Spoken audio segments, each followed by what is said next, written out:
MMA media tournament. You want to see us all fight each other. Who are you booking?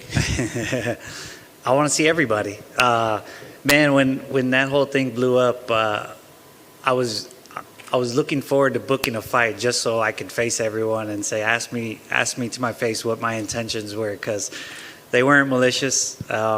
As you probably have heard me speak about it, but yeah,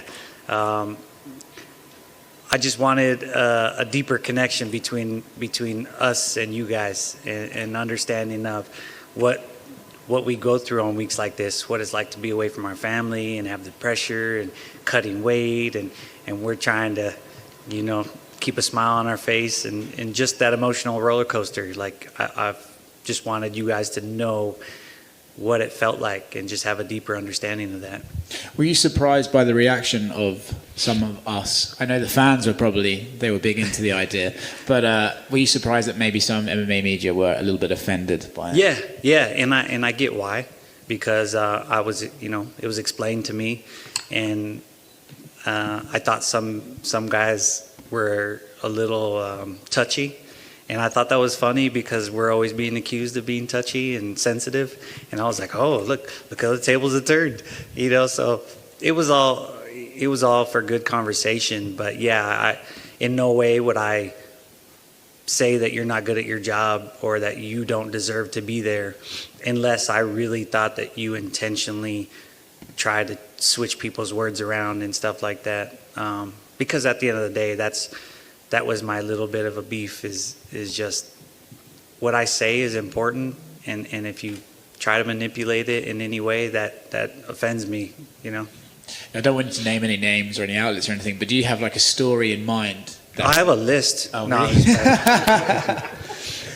no. Do you have one in particular that you're like, that was really unfair or anything like that? Yeah, I've done interviews, and I think a lot of the problems are when I do like I'm on a radio show, and then they'll have an independent person read the, like what we said, and then write an article, and then they do like the bait click headlines, which just drive me nuts, because I'm all about the old school, good stories, what this person's been through, what they're coming back from, because that's what this sport is about.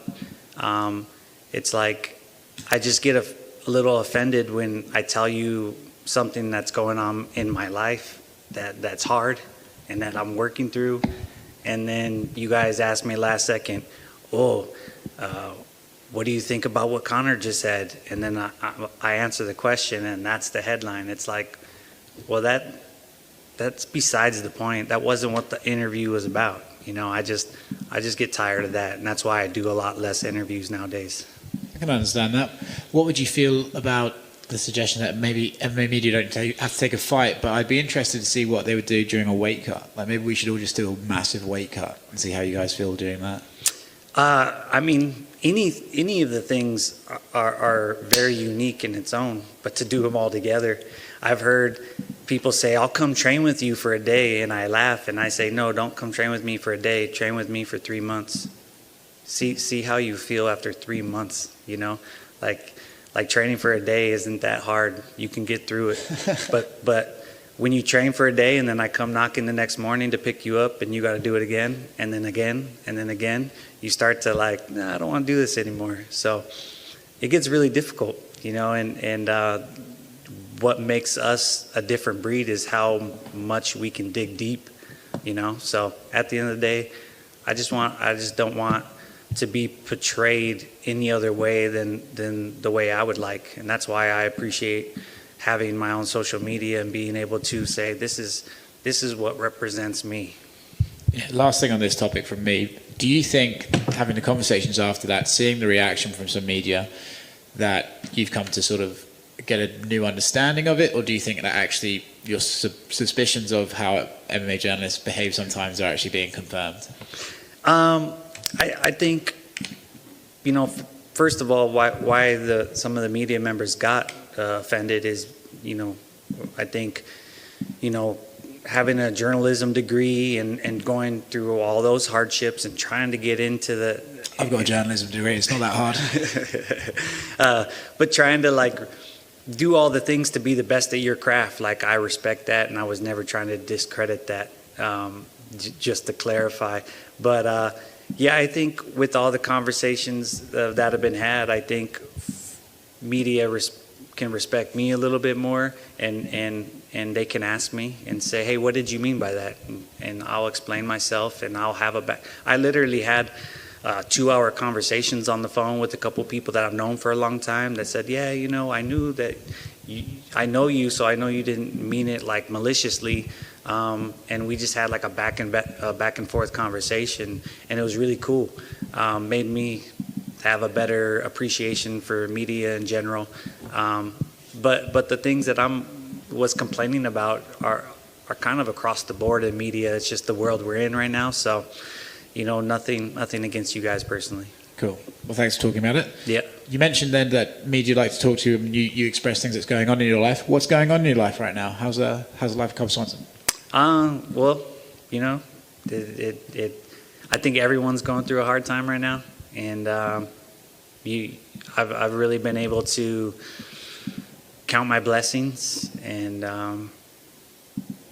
just really appreciate my time with my family, and being around all my training partners, and because there seems to be a lot of bad things that have been happening, deaths and obviously politics, which I don't want to get into, and you just seen a lot of divide, and I think this sport has really shined in the midst of all that, and it's been cool to be able to see all my coworkers, in a sense, my peers being able to still work and be able to perform and put on good shows for all these people that need entertainment. Does it make you proud? I mean, I remember there was a time where saying you were a fighter, some people would sort of, their eyes would widen and they would be like, oh shit. Yeah. But do you think now, especially because the UFC's been able to go so on through the pandemic and keep providing people entertainment, do you feel a new sense of pride that, this is something that's more readily available and accepted by mainstream, and I can be proud that I am a fighter? Yes. I feel that way very much so. When I first got into this sport, I had been getting into trouble, my story. I was a little bit of a punk kid and had gotten into trouble, and when I found Brazilian Jiu-Jitsu, and that got me off of drugs and just living this lifestyle that I shouldn't have been, became an obsession for me, and then transitioning into fighting, I saw it as like, this is it, this is what's going to keep me on the right track. And when I told people in my family that didn't understand, like you're cage fighting, like that, it seemed like I was doing the same thing. It seemed very parallel to me getting into trouble, and I had to explain.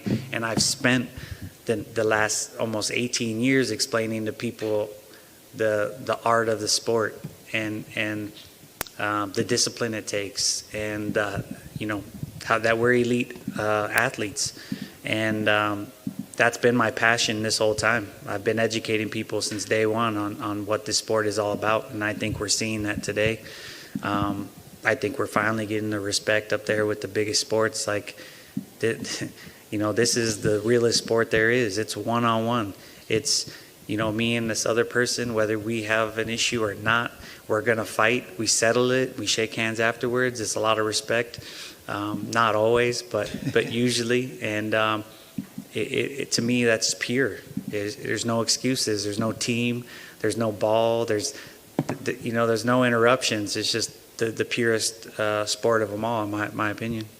Awesome. Well, when you look at this weekend, Giga Chikadze, what do you think about him? He's a guy on the rise. He seems like a guy with great talent. Mm-hmm. When you look at him, how do you see the fight playing out, and what about him in particular excites you or perhaps worries you? Well, I always give a lot of respect to anyone I fight. I think when I don't, I get myself into trouble. So I really respect his strengths, which are obviously his kicks and his kickboxing background. I don't think that he's as well-rounded as he needs to be in the top of the UFC in our division. I know he's working all those things, and he's got a good team. But yeah, his he's got a good record, and I don't know. I don't think the guys he fought have been the best of the division yet. So I don't think that he deserves to be up at the top yet. I think he's on his way, and he's got to get through me, obviously. And I think I'm going to be a tough test for him. And I see myself reminding people why I've been around so long. Looking forward to it, man. Thanks very much. You mentioned earlier the 3 months, how you'd offer for media to do 3 months. I think that would be invaluable. I think any of us would be ridiculous to pass up that opportunity if you ever gave it. But please don't. But jumping on that, going back to when you were talking about that, one of the things that I thought was great was that here you were coming out saying I think what a lot of other fighters probably wanted to say as well.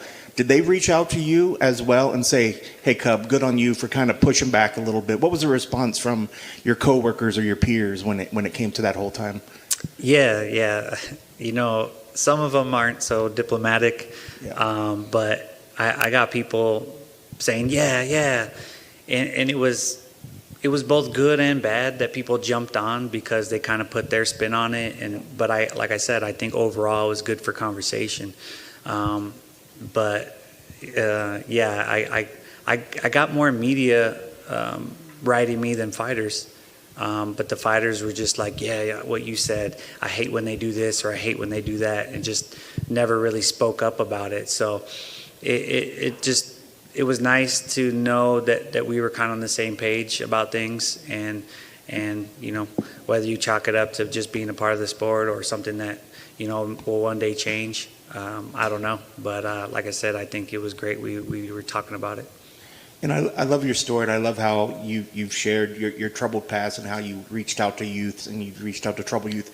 Did you ever envision, even when it came to being sort of the spokesman for your coworkers in this aspect, did you ever envision yourself that one day you would be more of a vocal piece, being out here educating people, speaking to things? Did you ever think at one point when you got into this that you would end up to where you are right now? No. I was just happy to be a part and feel kind of validated that to be in the big show and to be with the best of them. But as you grow, you gotta put more on your shoulders and reach higher. And that's what I've been able to do over the years. And I, like what I was talking about earlier. It used to be where I was embarrassed to say what I did for a living because, not really embarrassed, I just felt like people didn't understand what I was doing. And now that it became cool, and now it's really like, it's very accepted. Wow, you fight in the UFC. I feel proud of that, what I've accomplished and being able to represent the company. And I try to represent the company the best way possible. You don't hear me getting any DUIs or, any kind of criminal troubles anymore, And a long time ago, when I realized I started getting a following back home, it was very crazy to me because I would run into some very, in my hometown, I'd run into some very connected people, let's say leaders of some organizations. And they would come up to me and give me respect. And I realized that these people were respecting me, and the police officers were respecting me, and teachers. And I realized that how people were starting to look up to me. And I had the opportunity to make a good impact or a bad impact. And sometimes I get frustrated with athletes that don't care and don't want to have a positive influence because you don't want that responsibility, but you have that responsibility. And so I just decided from then on that I would try to be a good influence. And as I've gotten more mature and older, I've talked about, the fears of fighting, the ups and downs, just because the next generation, I want them to have somebody that they can learn from. For me, being in the locker room with George St. Pierre and him talking about how he didn't want to be there. It was like the most, somebody who is like so dominant at the time was just terrified and didn't want to be there. And I was like, wow, he gets nervous? It made me feel like my feelings were okay, you know. So I want the next generation of fighters to understand that it's all part of being tougher. You know, you have those feelings, you have those emotions, you deal with it head on, and you make the best of it. And I feel like, you know, it just kind of makes you better at life. And what I love about that sentiment is trying to leave the lasting impression of a role model, whereas I think in this day and age, and get your thoughts on this, a lot of times it's almost the guys that come out and play the heel, play a character, you know, or going out and maybe representing something to get that bigger initial paycheck next, that next big thing, but maybe aren't talking about the lasting legacy. What is more important? I'm sure, obviously, the big paychecks are always important, but at the end of the day, what is it? Is it more about what you want to leave after in how you carry yourself through this career, or is there ever a day when Cub is going to turn heel and start, you know, giving us all these crazy antics and things? No, I've tried to be true to myself from day one, and you know, I tried out for season 5 of The Ultimate Fighter, and they basically said that I didn't have TV personality, and I was okay with it because I said if I don't get on trying to being myself, I'm okay with that. But if I didn't get on and I tried to play a role or a character or tried to be something I wasn't and I didn't get on, or even if I did trying to be something I wasn't, I wouldn't feel good about it. So that's been how I've been the whole way. I feel like when you're trying to pretend to be something you're not, yeah, you may make more money, but is that worth it in the long run? You know, like that money comes and goes. For me, it's about, you know, I always envisioned walking my kids to school one day, and if someone's gonna be like, "Hey, Cub, you were a prick," you know, or it's like I don't want that. I want them to be like, "Hey, I loved watching your fights. You always brought it. You're always been like a cool dude." So that's been like my mentality the whole way. That's wonderful. And something going along with the pride of being a fighter, is there something else now, or are you seeing more of it now with the fact that UFC is going to Jacksonville? They're opening up fully capacity. Are you getting another sense of pride knowing that the UFC is being sort of on the forefront and willing to open things up and help push that forward to help get back, I guess, to that old sense of normal? Yeah, I am proud of it. It's a little scary too, because I don't want to be, you know, having own businesses and knowing about liability, and it gets scary to think like, okay, we don't want anything bad to happen, so you're hoping for best case scenario. But it's pretty cool to see the UFC be the forefront of that before all other organizations, and no one wants to make the mistake. And Dana's been, you know, like I said, really good about it. So my hat's off to the UFC for everything they've done. And I think the staff, having worked this whole time, it's been amazing. But I really, really, really want to give a shout out to all the fighters who have had to train during these hard times and make changes in their camps and not have as many people around. And I think the fighters deserve a hell of a lot for you know, being able to show up ready to fight during all of this, because you know, a lot of guys didn't even have their gyms open. So to ask a fighter to show up and be ready without even having your essential things there, you know, like I said, I think my hat's off to them. And like I said, my hat's off to the UFC for making that available for us and being able to still provide for our families. Thank you for that. Two last questions. I appreciate your time. What's been, you know, you're talking about the fighters and the times that they have to spend. You have a few young ones at home. What's been the biggest challenge, I guess, as you said, keep getting back in the gym and keep doing this, taking yourself away from the family? What's been the biggest challenge and the hardest thing with the young family at home to stay motivated to keep doing this? In the beginning, it was really hard to stay motivated. You know, a little bit of sleep deprivation, just me and my wife saying it's your turn to change this diaper. You know, it gets tough. You know, but it's made us stronger together. But at this point, I've gotten used to it being tough, and maybe I got pampered a little bit at some point with having success and being alone and being able to just do whatever I want. And this is, you know, they say that fighters need some struggle in their life, and I got 3 kids. It's a lot of struggle. So I'm able to hang out with them, and I finally learned how to have the balance between it. So I work out really hard, and then I hang out with them, and then we have help during the week on certain days that I can take advantage of the rest.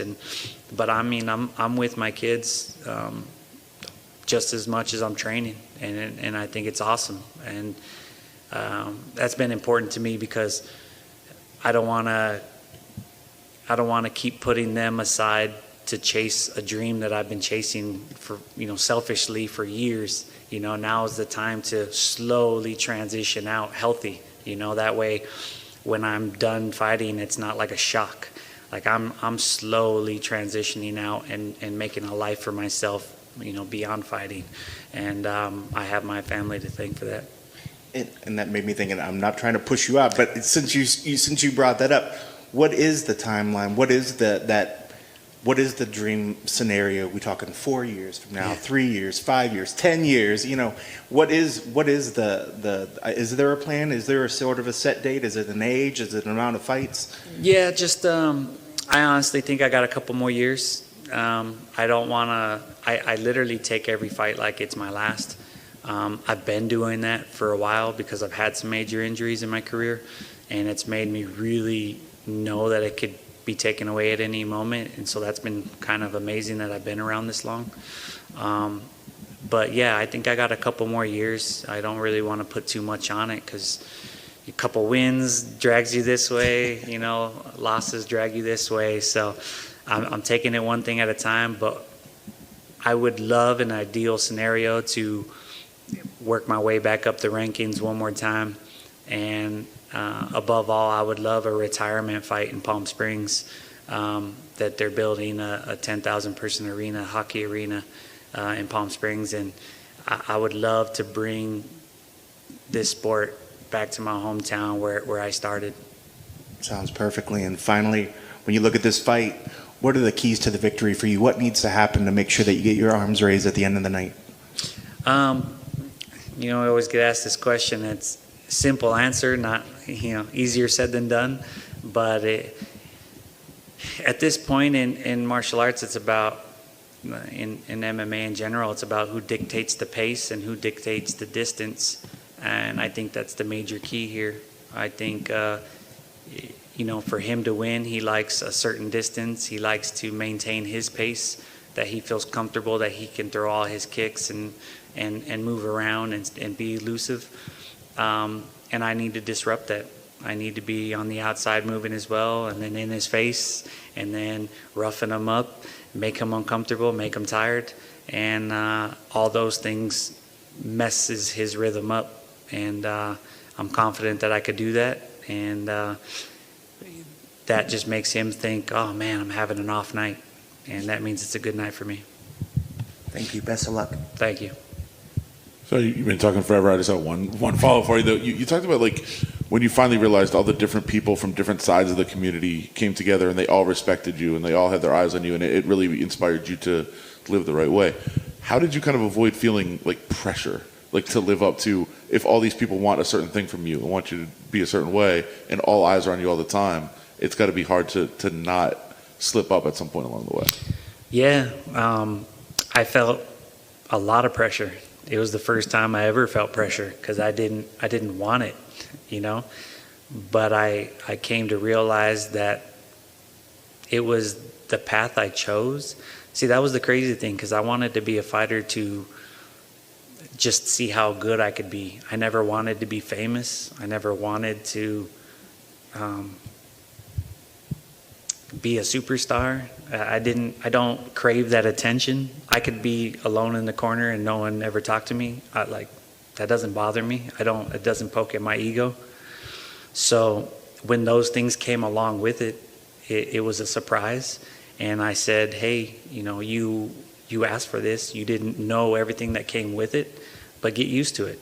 And instead of shying away from it, I learned to carry it on my shoulders.